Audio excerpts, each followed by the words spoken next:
여러분, 아이진이라는 바이오 기업 한때 정말 기대를 많이 모았잖아요. 그런데 이 회사가 갑자기 모든 해외 사업을 접었다고 발표했습니다. 이게 그냥 단순한 실패일까요? 아니면 사실은 엄청난 반전을 위한 큰 그림의 시작일까요? 오늘 이 이야기 한번 제대로 파헤쳐 보겠습니다. 자, 그래서 오늘 우리가 살펴볼 순서는 이렇습니다. 먼저 모든 일의 시작점이었던 위기 상황을 보고요. 이걸 어떻게 전략적인 후퇴로 바꿨는지, 그리고 어떤 새로운 파이프라인에 모든 걸 걸었는지, 여기에 투자자들은 과연 돈을 넣었을지, 마지막으로 앞으로의 기회와 과제까지 쭉 따라가 보겠습니다. 자, 그럼 첫 번째 이야기, 위기의 그림자입니다. 모든 건 정말 충격적인 발표 하나에서 시작됐어요.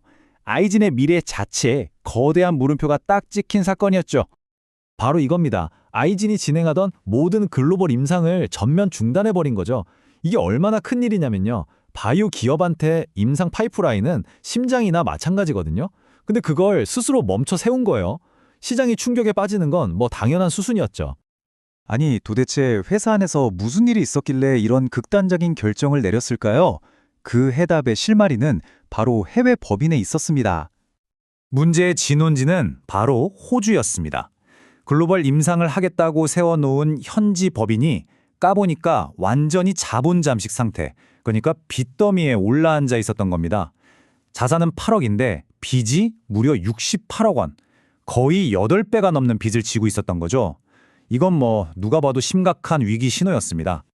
이렇게 빚이 감당이 안 되는 수준이 되니까 본사 입장에선 어쩔 수 없는 결정을 내립니다. 회계 장부상으로 이 돈은 그냥 떼인 셈 치자 하고 미리 비용으로 떨어버리는 거죠. 이걸 회계 용어로 대손 충당금을 쌓는다고 합니다. 그래서 얼마를 손실 처리했냐? 무려 60억 원입니다. 쉽게 말해서 아이진이 호주 법인에 빌려줬던 60억 원을 그냥 포기해버린 거예요. 이 돈은 못 받는다고 공식적으로 인정한 셈이죠. 자, 그런데 여기서부터가 진짜 중요합니다. 이게 그냥 사업 하나 실패했네 하고 끝나는 이야기가 아니었어요. 오히려 거대한 전략 수정의 신호탄이었던 거죠. 작년 말에 한국 BMI라는 새로운 최대 주주가 들어오면서 아이진은 정말 과감한 결단을 내립니다. 뭐냐면 돈은 돈대로 엄청나게 들어가는데 성공은 불확실한 이 글로벌 임상이라는 게임에서 아예 발을 빼기로 한 거예요. 그리고 그 모든 자원을 가장 잘할 수 있고 또 성공 가능성이 높은 국내 시장에 쏟아붓기로 합니다. 그야말로 선택과 집중이죠. 좋습니다. 그럼 글로벌이라는 큰 그림을 과감하게 포기한 아이진이 이제 무엇으로 승부를 보려는 걸까요? 회사의 미래를 책임질 새로운 희망, 핵심 파이프라인을 한번 들여다보시죠. 새로운 전략의 심장은 딱 이 두 가지입니다. 첫째는 수막구균 4가 백신 EGMCB4고요. 둘째는 유전자 재조합 방식의 보툴리눔 톡신. 하나는 공공의료 성격이 강한 백신이고 다른 하나는 시장성이 확실한 미용, 치료제죠. 특히 이 중에서 회사의 명운을 걸었다고 할 수 있는 건 바로 이 백신 EGMCV4입니다. 아이진 관계자 말처럼 이건 단순히 신약 하나 개발하는 차원의 문제가 아니에요. 지금 우리나라가 100% 수입에 의존하고 있는 이 시장에서 국산 백신으로 백신 주권을 확보하겠다는 정말 엄청나게 야심찬 목표를 세운 겁니다. 그리고 이 로드맵을 보면 이 계획이 그냥 뜬구름 잡는 소리가 아니라는 걸 알 수 있습니다. 굉장히 구체적이고 또 공격적이에요. 내년 10월에 임상 2상 투여를 시작해서 2026년까지 3상을 끝내고 2027년에는 국내 허가를 받겠다는 거거든요. 특히 애널리스트나 투자자 입장에서 본다면 저 2026년 임상 3상 완료라는 목표가 정말 중요하겠죠.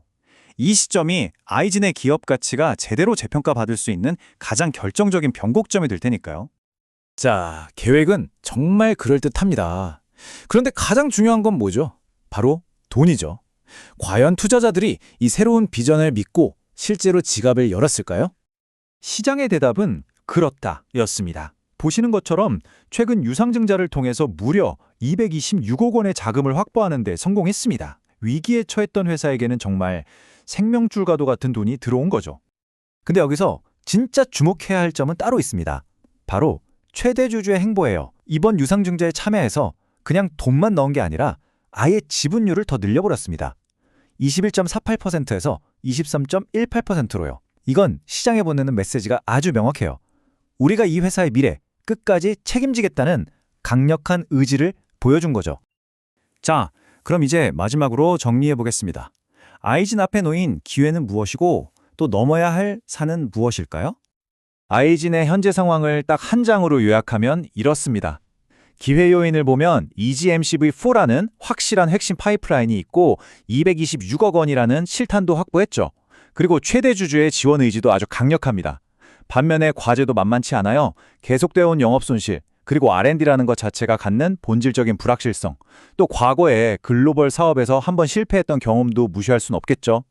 결국 아이진은 위기 속에서 모든 걸 걸고 선택과 집중이라는 승부수를 던졌습니다. 해외 사업이라는 과거를 정리하고 국내 백신 시장이라는 미래의 모든 것을 베팅한 거죠.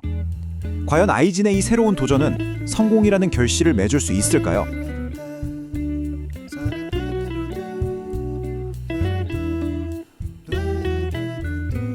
청취자분께서 보내주신 자료들, 그러니까 애널리스트 리포트랑 최신 뉴스, 또 재무 데이터까지 이걸 책상 위에 쫙 펼쳐놓고 보니까요. 그림이 아주 흥미롭습니다. 네, 저도 자료들을 쭉 훑어봤는데 청취자분께서 왜 지금 시점에 아이진을 주목하셨는지 바로 알겠더라고요. 그렇죠. 지난 한 1, 2년 사이에 회사의 체질 자체가 완전히 바뀐 것 같아요. 맞습니다. 그래서 저희의 오늘 미션은 명확합니다. 코로나 백신 테마주로 롤러코스터를 탔던 아이진, 과연 2026년에는 애널리스트들이 주목하는 전혀 다른 회사가 되어 있을까? 네, 특히 아이진의 생존에 대한 물음표가 어떻게 증명에 대한 기대감으로 바뀌었는지 그 과정을 집중적으로 따라가 보겠습니다. 맞아요. 이제 아이진을 볼 때는 과거의 그 주가 차트가 아니라 완전히 새로운 렌즈를 껴야 합니다. 새로운 렌즈요. 네, 특히 2024년과 2025년에 걸쳐서 일어난 그 구조적인 변화가 2026년의 모든 것을 결정할 가장 중요한 변수거든요. 이제는 테마주가 아닌 가치주로서의 가능성을 봐야 하는 시점인 거죠. 완전히 새로운 렌즈라는 말씀이 확 와닿네요. 그럼 그 근본이 바뀐 첫 번째 신호탄, 가장 결정적인 사건부터 짚어주시죠. 네. 도대체 무슨 일이 있었던 건가요? 한마디로 구원투수가 등판한 겁니다. 구원투수요? 네. 최대 주주가 한국 BMI로 바뀌었는데요. 이건 그냥 단순한 지분 투자가 아니에요. 회사의 운명을 건 인수합병에 가깝다고 봐야 합니다. 운명을 걸었다. 네. 과거 아이진의 말목을 항상 잡았던 그 고질적인 자금난, 심지어 관리 종목 지정 우려 같은 생존 리스크가 있었잖아요. 있었죠. 이 사건 하나로 사실상 거의 해소되었다고 보는 게 애널리스트들의 공통된 시각입니다. 생존 리스크가 해소되었다. 굉장히 강력한 표현인데요. 보통 최대 주주가 바뀌어도 자금 지원이 말뿐인 경우도 많잖아요. 그렇죠. 이건 다르다는 걸 보여주는 확실한 증거가 있나요? 아주 강력하고 심지어 따끈따끈한 증거가 있습니다. 뭔가요? 바로 어제 2025년 12월 9일에 납입이 완료된 226억 원 규모의 유상증자예요. 바로 어제요? 네. 이 공시 내용을 뜯어보면 한국 BMI가 아이진을 어떻게 생각하는지 그 속내가 그대로 드러납니다. 어떤 점을 봐야 할까요? 핵심은 청약률이에요. 최대 주주인 한국 BMI가 자신들에게 배정된 물량의 120%를 초과해서 청약했어요. 120%요? 네. 이건 단순히 지분율 방어하겠다는 수준을 넘어서는 거죠. 우리는 단순 투자자가 아니다. 아이진의 R&D 성공에 우리 그룹의 명운을 걸겠다는 아주 강력한 메시지를 시장에 던진 겁니다. 아하, 그냥 돈만 대주는 재무적 투자자가 아니라 이제 한 배를 탄 운명 공동체라는 걸 행동으로 보여준 셈이군요. 정확합니다. 이 증자로 한국 BMI의 지분율은 약 23%까지 올라서 경영권도 아주 안정됐고요. 결론적으로 아이진은 매년 자금 조달 때문에 투자자들 애태우던 바이오 벤처에서 이제는 재무적으로 탄탄한 모회사를 등에 업은 그룹의 핵심 R&D 기지로 위상이 완전히 탈바꿈했다고 볼 수 있습니다. 알겠습니다. 그럼 이제 돈 걱정은 안 해도 된다는 거네요. 네, 그렇죠. 총알은 두둑이 장전됐는데 그럼 이제 그 총알로 어딜 쏘려는 건지가 중요하잖아요.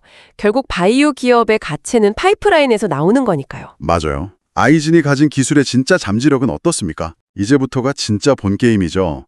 사실 보내주신 애널리스트 리포트들을 보면 아이진의 진짜 기업 가치는 코로나 백신보다는 다른 곳에 있다고 다들 입을 모아요. 다른 곳이요? 네. 2026년의 성패는 크게 두 개의 핵심 파이프라인에 달려있다고 봐야 합니다. 자료를 보니 첫 번째 주자가 당뇨 망막증 치료제 이지미로틴이던데 솔직히 이 시장은 아일리아나, 루센티스 같은 거대 품목들이 꽉 잡고 있잖아요. 맞아요. 다들 게임 체인저가 되겠다고 하지만 쉽지 않은데 아이진의 치료제가 정말 비집고 들어갈 틈이 있다고 보십니까? 아주 날카로운 질문이세요. 맞습니다. 효능만으로는 이 거인들을 이기기 어렵죠. 아이진이 누리는 건 바로 환자의 고통이라는 시장의 빈틈입니다. 환자의 고통이요? 네. 기존 치료제들은 환자의 안구, 그러니까 눈에 직접 주사를 놔야 해요. 안구에 직접 주사라니 상상만 해도 끔찍한데요. 저희 아버지 친구분도 황반변성 때문에 이 주사를 맞으시는데 병원 가는 날은 거의 뭐 초상집 분위기라고 하시더라고요. 바로 그 지점입니다. 바로 그거예요. 그런데 이지미로틴은 팔이나 배 같은 곳에 맞는 피하 주사, SC 방식으로 개발되고 있어요. 아, 피하 주사. 만약 이게 성공한다면 이건 단순히 좀 더 편한 약이 나오는 수준이 아니라 치료 패러다임 자체를 바꾸는 혁명이 될 수 있는 거죠. 환자들의 삶의 질이 완전히 달라지는 겁니다. 와, 그럴 수만 있다면 정말 대단하겠네요. 그렇다면 2026년에 우리가 이 이지미로틴과 관련해서 주목해야 할 관전 포인트는 뭘까요? 언제쯤 그 가능성을 확인할 수 있을까요? 현재 진행 중인 임상 이상 데이터가 모든 것에 열쇠를 쥐고 있어요. 특히 초기 당뇨 망막증 환자들의 손상된 미세혈관을 복구하는 효능이 통계적으로 의미 있게 나온다면 그때부터는 이야기가 완전히 달라져요. 어떻게 달라지죠? 글로벌 빅파마들이 기술 이전, 즉 LOE 계약을 맺자고 줄을 설 겁니다. 아하. 2026년은 바로 이 데이터의 윤곽이 서서히 드러나는 투자자들 입장에서는 숨죽이고 지켜봐야 할 굉장히 중요한 해가 될 거예요. 알겠습니다. 이지미로틴의 임상 이상 데이터 꼭 기억해둬야겠네요. 그럼 두 번째 핵심 파이프라인은 역시 백신 분야군요. 네. 코로나 이후에 백신 개발 전략은 어떻게 바뀌었나요? 전략을 아주 영리하게 수정했어요. 천문학적인 돈이 들어가는 팬데믹 백신 경쟁에서 한 발 물러나서 확실한 시장과 수익이 보장된 프리미엄 백신에 집중하고 있습니다. 프리미엄 백신이요? 네. 여기서도 두 가지를 주목해야 해요. 첫 번째가 수막구균 사과 백신 EG-MCV4군요. 이건 어떤 의미가 있죠? 이건 국산화와 안정적인 캐시카우라는 두 마리 토끼를 잡는 프로젝트예요. 아, 두 마리 토끼. 현재 국내 수막구균 백신 시장은 100% 수입에 의존하고 있거든요. 전량 수입이었군요. 네, 이걸 국산화하는 데 성공하면 매년 군인들을 대상으로 하는 국가 조달 시장을 안정적으로 확보할 수 있게 되죠. 2026년까지 임상 3상을 마치고 2027년에 허가를 받는 게 목표인데 계획대로 되면 회사에 꾸준한 현금을 가져다줄 든든한 파이프라인이 생기는 겁니다. 국내 시장뿐만 아니라 해외 시장도 보고 있다고요? 네, WHO 산하기관인 범아메리카 보건기구 파워 같은 국제 조달 시장을 노리고 있어요. 국내 허가만으로도 입찰 참여가 가능해서 가격 경쟁력을 앞세워서 틈새 시장을 공략하겠다는 전략이죠. 그리고 또 다른 프리미엄 백신은 대상포진 백신 EGHG네요. 이건 GSK의 싱그릭스라는 절대 강자가 버티고 있는데요. 이건 훨씬 더 큰 꿈을 꾸는 파이프라인입니다. 더 큰 꿈이요? 네, 싱그릭스가 독점한 거대한 시장에 도전장을 내민 건데요. 여기서 핵심 무기는 아이진이 자체 개발한 면역 증강제 기술이에요. 면역 증강제요? 백신의 효과를 극대화하는 물질인데 만약 이 기술을 적용한 백신이 임상에서 싱그릭스에 버금가는 데이터를 보여준다. 그럼 아이진의 기업 가치는 지금과는 비교할 수 없을 정도로 재평가될 수밖에 없습니다. 정리해보면 생존 리스크는 해소됐고 당뇨 망막증 치료제라는 홈런 타자와 프리미엄 백신이라는 꾸준한 안타를 쳐줄 타자들을 모두 갖추게 된 셈이네요. 그렇죠. 그런데 R&D만 잘한다고 신약이 시장에 나오는 건 아니지 않습니까? 임상, 생산, 판매 과정에서 미끄러지는 회사들도 부지기수인데요. 바로 그 지점에서 아이진의 가장 흥미로운 전략이 나옵니다. 어떤 전략이죠? 애널리스트들이 삼각편대, 트라이앵글 스트래티지라고 부르는 독특한 협업 구조예요. 잠깐만요. 삼각편인데요. 무슨 군사작전 이름 같은데요? 하하, 그렇죠. 보통은 한 회사가 다 하려고 하는데 세 회사가 연합군처럼 움직인다는 건가요? 굉장히 흥미로운데요. 누가 어떤 역할을 맡는 겁니까? 정확히 보셨어요. 연합군 모델이죠. 첫 번째, 아이진은 R&D, 즉 기술 개발을 담당하는 두뇌 역할을 합니다. 20여 건의 실탄을 가지고 오직 연구에만 집중하죠. 두뇌 역할. 두 번째, 모 회사인 한국 BMI는 안정적인 자금 지원과 우수한 GMP 생산 시설을 제공하는 직업과 공장의 역할을 하고요. 그럼 마지막 한 축은 어디죠? 임상과 판매를 책임질 해결사가 필요할 텐데요. 바로 국제약품입니다. 아, 국제약품? 네, 안과 분야의 전통적인 강점을 가진 제약사인데 이지미로틴의 국내 임상을 주관하고 있어요. 즉, 임상 전문가이자 판매 해결사 역할을 하는 거죠. 개발에 성공하면 바로 판매까지 이어질 수 있겠군요. 맞습니다. 만약 신약 개발에 성공하면 이미 전국에 깔린 영업망을 통해 즉시 시장에 판매할 수 있는 구조입니다. 이 세 회사가 각자 가장 잘하는 것에만 집중하는 거예요. 우와, 이거 정말 영리한데요. 사실 대부분의 K바이오 벤처들이 우리가 다 할 수 있다는 생각에 연구, 임상, 생산까지 직접 하려다 자금이 말라버리는 경우가 허다하잖아요. 네, 그런 경우가 많죠. 그런데 아이즈는 우리가 제일 잘하는 건 연구라고 딱 선을 긋고 돈과 생산은 모 회사가, 임상과 판매는 전문가에게 맡기는, 어떻게 보면 굉장히 겸손하면서도 영리한 분업 모델을 택한 거네요. 맞습니다. 이게 바로 다른 벤처들과의 결정적인 차별점일 수 있어요. 불확실성이 큰 바이오 산업에서 리스크는 최소화하고 성공 확률은 극대화하는 아주 현실적인 전략인 셈이죠. 자, 그럼 지금까지의 분석을 종합해 보겠습니다. 새로운 주인, 유망한 기술, 그리고 영리한 전략까지 갖췄어요. 청취자분께서 가장 궁금해하실 2026년의 아이진, 애널리스트의 시각에서 볼 때 어떤 점을 가장 주목하고 또 어떤 점을 주의해야 할까요? 2026년은 전형적인 이벤트 중심, 이벤트 드리븐의 해가 될 겁니다. 이벤트 중심이요? 네. 지금까지 쌓아온 가능성이라는 서류를 이제는 숫자, 즉 기술 이전 계약금이나 구체적인 임상 데이터라는 도장으로 증명해야 하는 시기라는 거죠. 주가 상승을 이끌 만한 기회 요인, 즉 촉매제는 어떤 것들이 있을까요? 우선순위를 매겨주신다면요? 1순위는 단연코 이지미로틴입니다. 역시 이지미루틴이군요. 네. 임상 이상에서 긍정적인 데이터가 발표되거나 더 나아가 글로벌 제약사와의 기술 이전 계약 체결 소식이 들려온다면 가장 강력한 모멘텀이 될 거예요. 이 순위는 수막국인 백신 EG-MCV4의 임상 3상 완료 소식이고요. 이건 회사의 실적 안정성에 대한 기대감을 높여줄 겁니다. 그리고 3순위는요? 3순위는 그동안 가능성만 제시됐던 mRNA 플랫폼 기술을 활용한 항암 백신 파이프라인이 구체화되는 것. 예를 들어 췌장암이나 흑색종 같은 난치암에 대한 임상 진입 소식이 나온다면 성장 스토리가 한 단계 더 업그레이드 될 수 있겠죠. 좋습니다. 그럼 반대로 우리가 찬물도 한번 맞고 가야죠. 반드시 인지하고 있어야 할 잠재적 리스크는 어떤 것들이 있을까요? 가장 큰 리스크는 모든 바이오 기업의 숙명과도 같은 임상 지연 또는 기대 이하의 데이터 발표입니다. 그렇죠. 그게 제일 무섭죠. 이건 항상 최악의 시나리오로 염두에 두어야 하고요. 그리고 자료를 보면 과거의 상처도 좀 남아있어요. 과거의 상처라면 어떤 거죠? 한때 야심차게 진행했던 호주 글로벌 임상들이 현재는 전면 중단됐고 호주 법인은 완전 자본 잠식 상태예요. 아, 그런 일이 있었군요. 자료를 보면 아이진이 호주 법인에 빌려줬던 60억 원을 회계상 대손 충당금으로 처리한 기록이 있습니다. 대손 충당금이요? 좀 어려운데 쉽게 설명해 주실 수 있나요? 아, 네. 쉽게 말해 이 돈은 사실상 돌려받기 힘드니 그냥 손실로 처리하겠다고 장부에 기록한 겁니다. 물론 이건 R&D 전략을 국내 중심으로 바꾸면서 과거를 정리하는 과정이긴 하지만 이런 투자 실패 이력도 있었다는 점은 분명히 알아둬야 합니다. 혹시 재무적인 변수는 없을까요? 하나 더 있습니다. 과거에 자금 조달을 위해 발행했던 전환사채, 즉 나중에 주식으로 바뀔 수 있는 채권, CB 물량이 아직 남아있을 수 있다는 점도 기억해야 해요. 아, CB 물량. 네. 이게 만약 주식으로 전환돼서 시장에 풀리면 전체 주식 수가 늘어나면서 피자 조각이 작아지듯 기존 주주들의 지분 가치가 희석될 수 있거든요.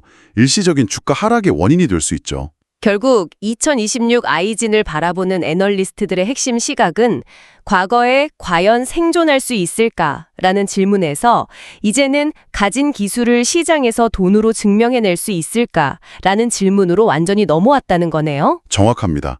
모회사 한국 BMI의 등판으로 생존의 문제는 대부분 해결됐어요.